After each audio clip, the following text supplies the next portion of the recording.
That's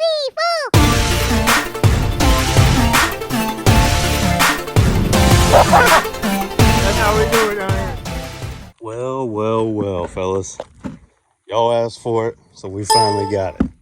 This will be China Boat Rebuild Part 1. So, there actually won't be anything going on in this video here, but what we are going to talk about is the plans.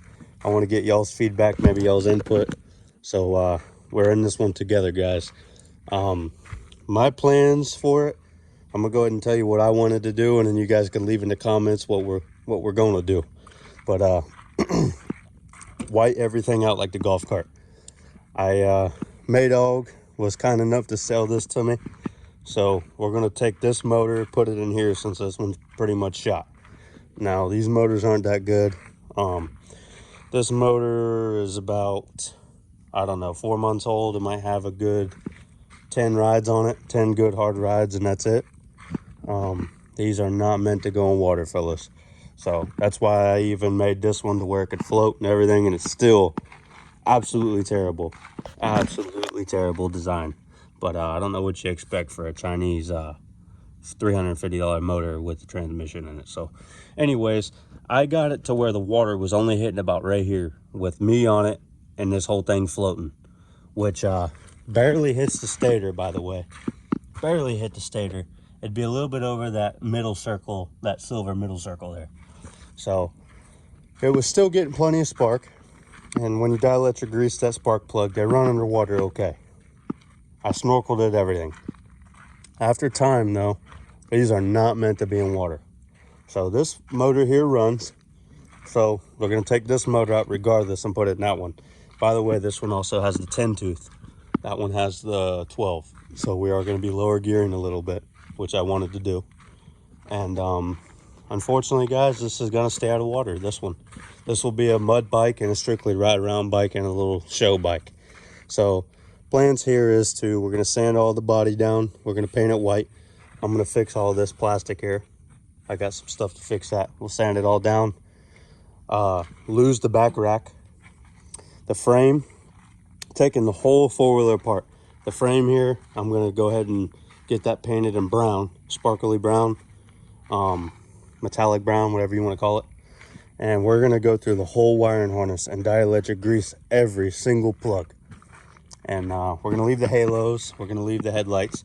I took the light bar off, but that will be back on. Snorkel will be gone. We probably won't run a snorkel. We're going to keep the boxes, keep the front rack, the front bumper. Of course, keep this legendary sign. But I'm thinking white out the whole plastics. The seat will be done in brown alligator skin like I did on the golf cart. I'll put a picture here. So yeah, that will be the ideal for this. And like white out the axle. Also, this comes with some brand new shocks. These shocks are at least 1.5 inches bigger than this one on front and back. So we're gonna get a little lift out of that. Tire option. These are going, guys. These are gone. So what we're gonna do for tires is we are going to do 30s. I'm hanging around on 30s still. I want to get a pair of skinnies, maybe like the side-by-side here. We'll get a pair of skinnies just like this, maybe not as aggressive, maybe some Can-Am takeoffs on the cryptids. But yeah, guys, these tires are ridiculous. You can see it's cambering out and everything. These shocks are great, by the way. I did a video on these shocks, but they're too short. And I adjusted the preload all the way, and they're still 1.5 inches shorter than stock. So these are actually 1 inch bigger than stock. So we're going to gain a massive lift off of these. But yep. So A-arms, frame, bumper, front rack will all be metallic brown. We're going to clear coat the living piss out of it so it won't chip. Seat's going to be done in alligator skin brown. Body's going to be white. Rhino line white. That way it don't chip. We're going to keep this build really clean and simple. I don't want all crazy accessories. I'm going to keep the halos on there. That's probably it. I got underglow on here. I might keep it on. I might take it off. I'll probably end up taking it off. The snorkel's going. We're keeping the speaker. I want to do some chrome accents though, so we'll probably keep these hand grips, maybe, possibly. Unless I could find a good looking set of brown ones or white ones. And I definitely want to try to favor towards the chrome wheels, if not chrome and black. But yeah, guys, please comment down below what you guys want to see on here. Maybe a nice set of Pro Taper handlebars and grips, possibly. For those of you that don't remember Maydog's four-wheeler, I'll put a clip here when we built it. Oh yeah. I'll also put a clip of Big China boat.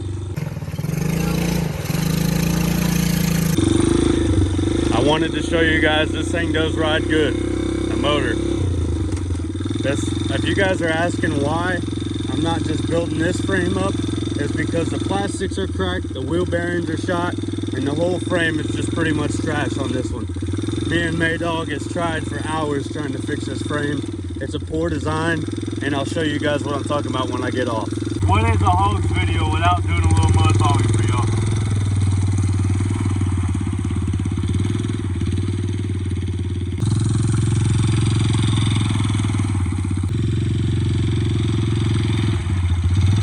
You guys are probably like, what's this guy doing? He just said no water. Well, alright here, fellas.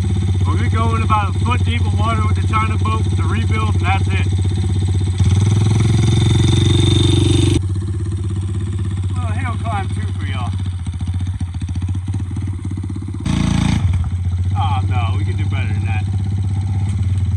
Reverse in this one.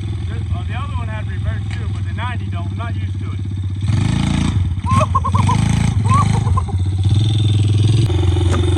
Yeah, see guys, the plastics are cracked on both sides, so I'd have to get new plastics. That's already almost $100, $200 right there. Used ones, if I find it and get lucky, it'd be 50 to 100 bucks. Another major reason I'm not doing this is this right here. Don't shake it. Look at that. Look at them bearings. It's not even the wheel bearings. It's a poor design right here. So the way they designed this, you got that piece of metal right there on the bottom. This one that pivots, and then you got this right here. This piece is not even a solid piece of that, obviously, so it can turn, but the whole thing just wobbles. There's no way of fixing it. It pivots here, it pivots here, it pivots here, it pivots here. That's, you know, 400 different pivot points, and it's got to still turn. We can tighten this bolt up all you want on the bottom of here. It's still not going to get rid of all that. It'll help a hair, and that's it. But anyways, fellas, thank you guys for tuning in. Please leave a comment down below. I need y'all's help on this build.